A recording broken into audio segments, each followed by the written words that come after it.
faire simple, j'en ai marre de la race humaine en ce moment. Et je pense qu'on est pas mal dans ce cas-là. Donc, si vous êtes concerné, prenez de quoi manger, de quoi boire. On va en parler.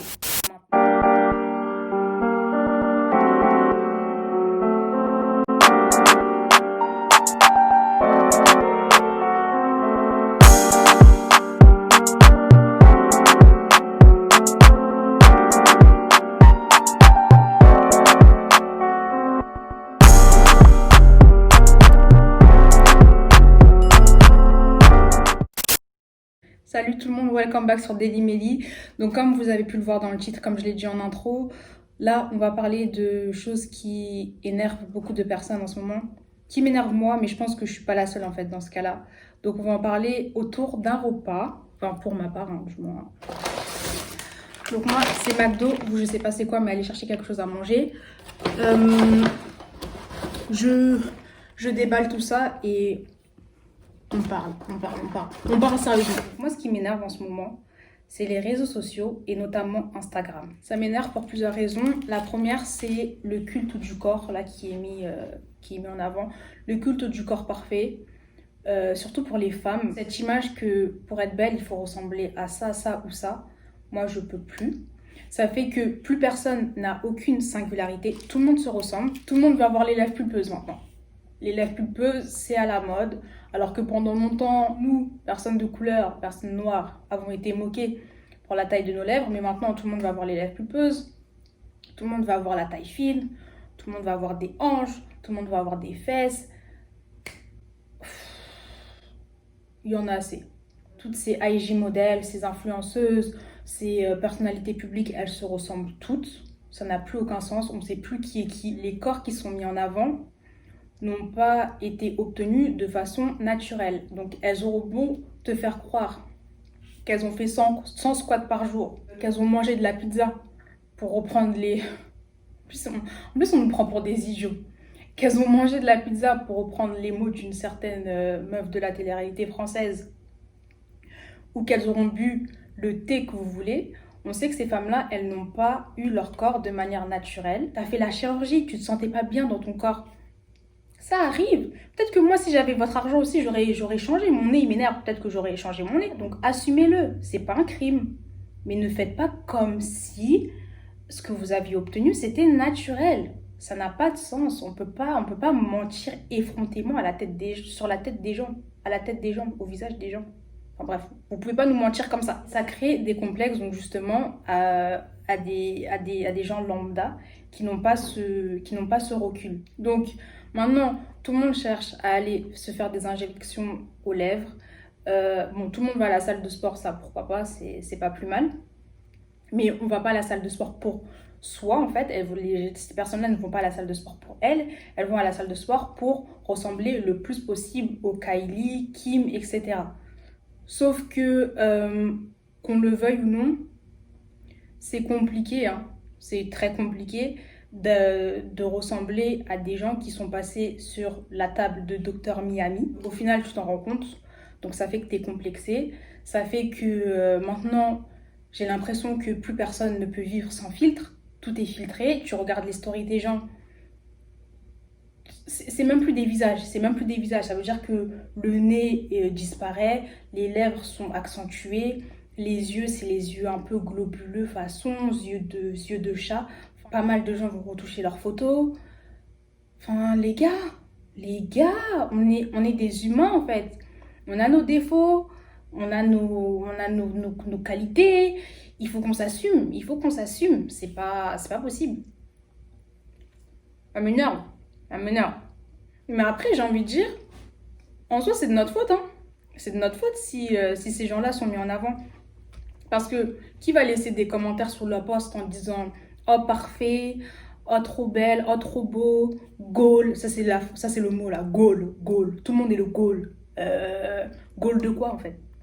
C'est comme, pourquoi ça, là, c'est ton goal? Alors, elle-même n'est pas son goal, c'est pour ça que, ou lui-même n'est pas son goal, c'est pour ça qu'il est passé sur le billard. Ça n'a pas de sens. Et oui, je disais aussi qu'on était en partie responsable parce que, enfin, quand je dis moi, personnellement, hein, je sais que je donne pas de la force à n'importe qui.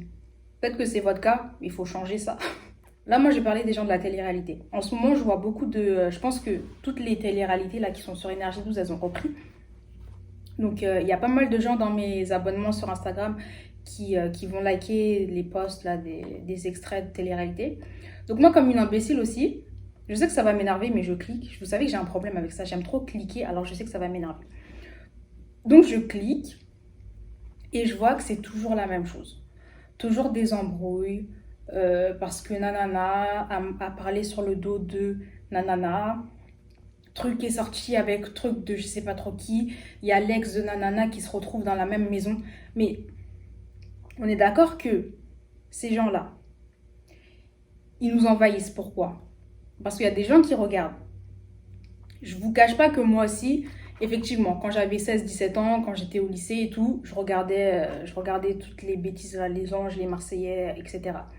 Mais quand je vois des gens qui sont dans ma tranche d'âge, donc qui sont dans la mi-vingtaine là, qui continuent d'aller liker ce genre de post, qui continuent d'aller donner de la force à ces gens. Je veux bien que tu regardes pour te divertir, il n'y a pas de souci, mais il faut faire la part des choses entre le divertissement et l'implication jusqu'à vous aller dans les commentaires là, de leur page Instagram pour vous embrouiller avec d'autres internautes. On dirait que c'est votre histoire. Non. Ils sont suivis par des millions et des millions de personnes.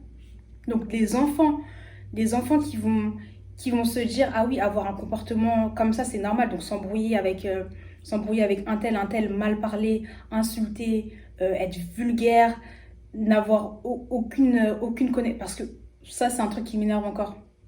Être bête, c'est devenu un talent. Donc maintenant, quand tu es bête, quand tu montres que tu n'es pas cultivé, tu débaltères des idioties sur Internet, les gens font comme s'ils se moquaient de toi, mais en attendant, ils te donnent de la force parce qu'ils parlent de toi et tu gagnes des followers, tu gagnes des likes, tu gagnes des... C'est le monde à l'envers. Plus personne n'a de talent, plus personne n'a de talent sur les réseaux, là, plus personne n'a de talent, mais tout le monde est connu. C'est un paradoxe quand même assez particulier. En attendant, il y a tellement de choses qui se passent dans le monde, tellement de catastrophes qui se passent, et personne ne semble inquiété, personne ne semble concerné. Par exemple, là on va prendre ce qui se passe en Chine avec les Ouïghours, donc cette population musulmane qui est persécutée par le gouvernement. Alors, les Ouïghours, là ça commence quand même à faire du bruit. Notamment, il y a un député européen qui s'appelle Raphaël Glucksmann, j'espère que je ne prononce pas mal son nom et son prénom, qui se bat pour la cause des Ouïghours à son niveau, donc au niveau européen. Il veut faire changer les choses, il veut faire passer des législations, il veut faire plier les marques, parce qu'il y a beaucoup de marques qui sous-traitent avec des entreprises chinoises. Vous savez, hein, la Chine, c'est l'atelier du monde. Donc, il y a beaucoup de marques qui sous-traitent avec des ateliers chinois qui font travailler les Ouïghours de manière forcée. Donc, parmi les marques, il y aura Nike, il y aura H&M, il y aura Zara, il y aura Apple, il y aura Amazon. Donc ce monsieur-là, il essaye de prendre contact avec toutes ces grandes entreprises, les dirigeants des entreprises, pour leur dire, les gars, là vous êtes complices de quelque chose de très grave, faut que vous fassiez quelque chose, changez de sous-traitant, faites quelque chose les gars. Sauf que on est dans un monde où c'est chacun pour soi, monde capitaliste, tout le monde s'en fout de tout, on préfère aller se battre dans les commentaires des stars de la télé-réalité au lieu d'aller harceler les marques pour les faire plier. J'ai envie de dire, en fait, c'est nous les consommateurs. Donc certes, les marques, elles sont complices, mais nous aussi, on est complices. Là, Nike. Moi, je vais parler de Nike parce que c'est une entreprise que j'affectionne particulièrement. C'est la marque de streetwear par excellence. Quand tu penses à une marque de streetwear, tu vas penser à Nike quasiment automatiquement. Donc moi quand j'ai pris connaissance là, des actions de Raphaël Glucksmann, j'ai vu qu'il avait pris contact avec Adidas.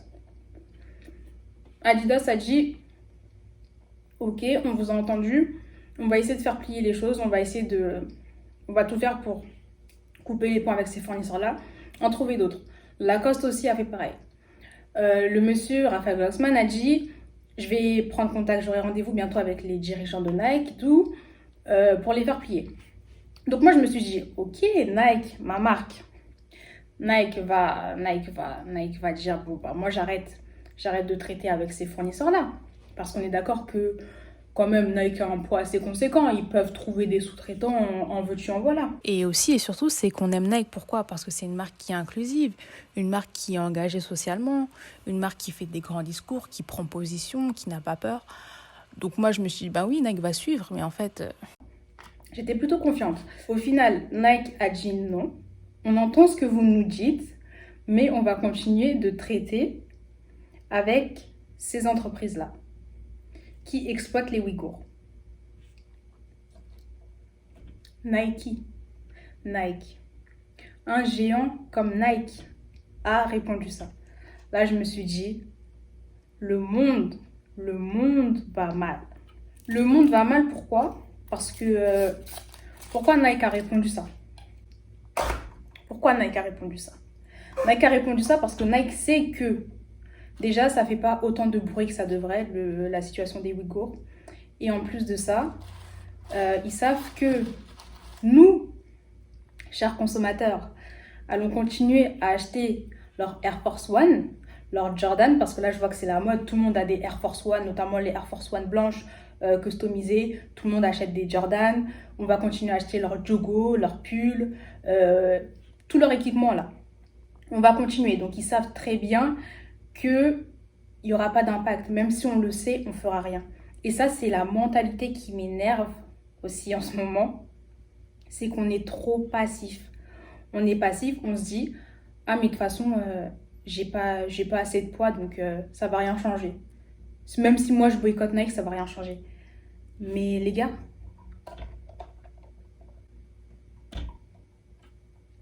si on est des millions à boycotter Nike parce qu'on n'est pas d'accord avec leur politique, vous pensez vraiment que Nike va pas se dire « Ah, ben peut-être qu'on va changer de fournisseur ?»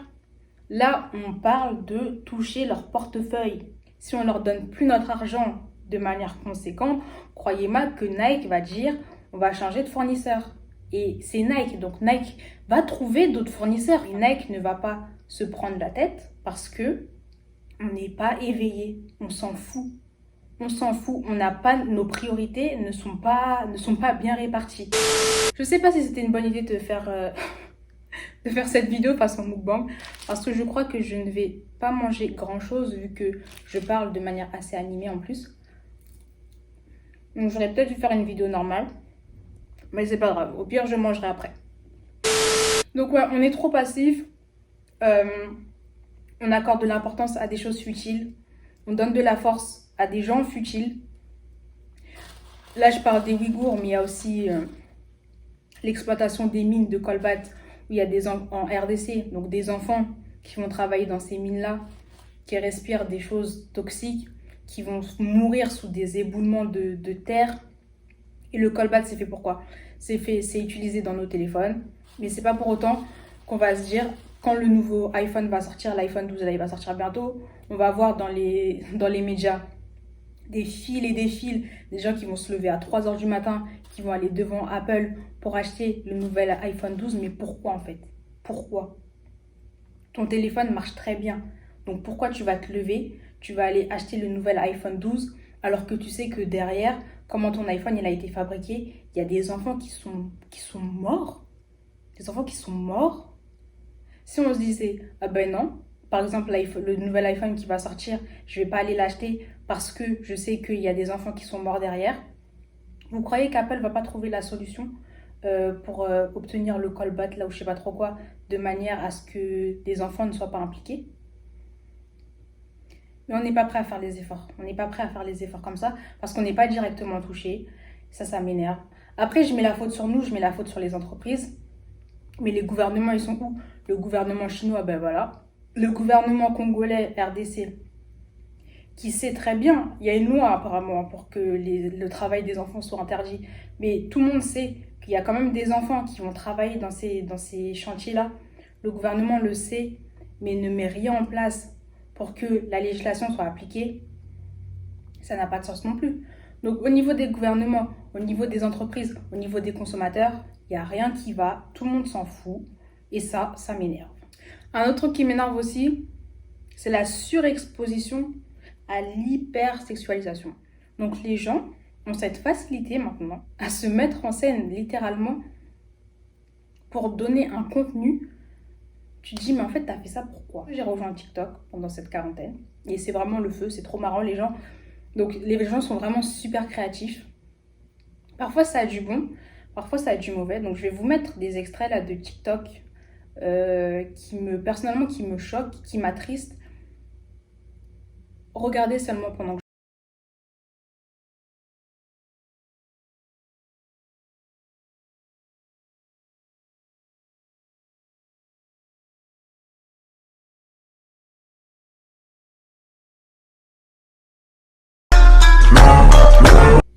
vous avez vu?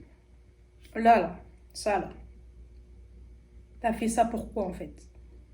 Quel était le but quand tu as fait t'as tourné cette vidéo de quelques secondes? Parce qu'on est d'accord, c'est pas une, c'est pas une vidéo de danse où tu incorpores des pas sexy, des pas nanana. Là, tu t'es mis en scène pour montrer quoi exactement? Et le pire dans tout ça, donc là, les personnes que j'ai montrées, elles sont majeures. Je vais pas montrer des personnes mineures parce qu'après, on va dire publication de contenu pédophile, là. Il y a des enfants, donc des jeunes adolescents qui voient ça et qui le font, qui le répètent, qui le copient. Pourquoi on a ce besoin de trop en faire niveau sexualité? Je comprends pas. Je comprends pas. Après, vous allez me dire oui, c'est parce que ce qui est mis en avant dans les clips de maintenant, ou même depuis quand même des années, les rappeurs, les rappeuses, ça rappe sur ça se met en scène de manière dénudée. Mais je veux dire, encore une fois, il faut savoir faire la part des choses. Ces personnes-là, c'est leur métier. C'est une carapace, on va dire. C'est ce qui fait vendre. Et il faut savoir distinguer. Toi, t'es pas un rappeur, t'es pas une rappeuse, t'es pas quelqu'un de ce milieu-là.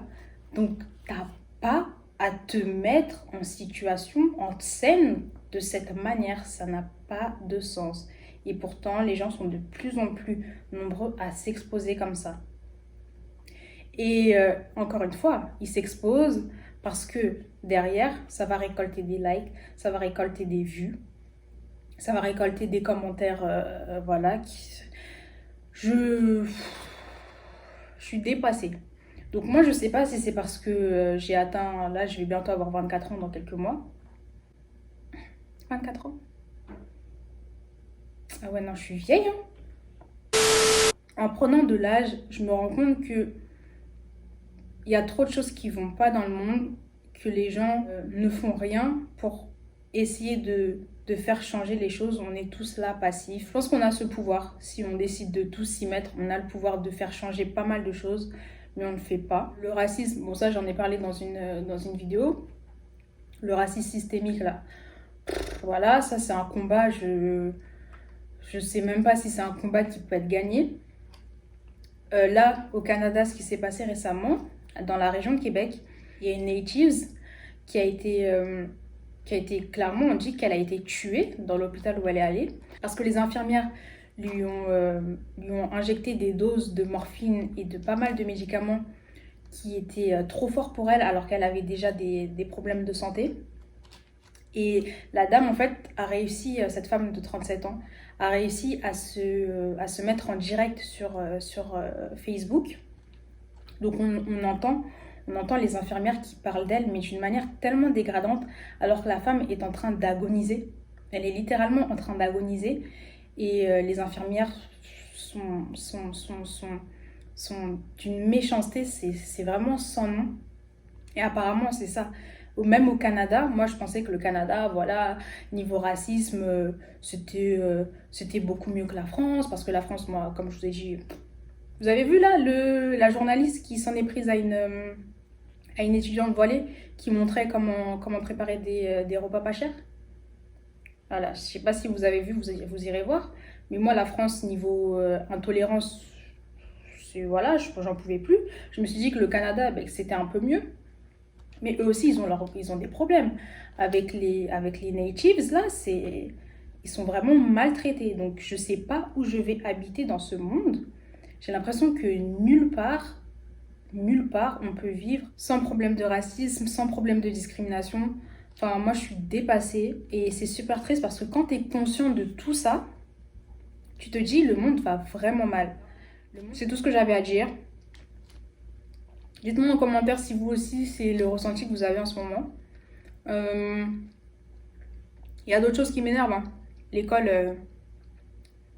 là, l'école, j'en ai assez. J'en ai assez de l'école. Mais je vais pas me lancer dans ce sujet-là.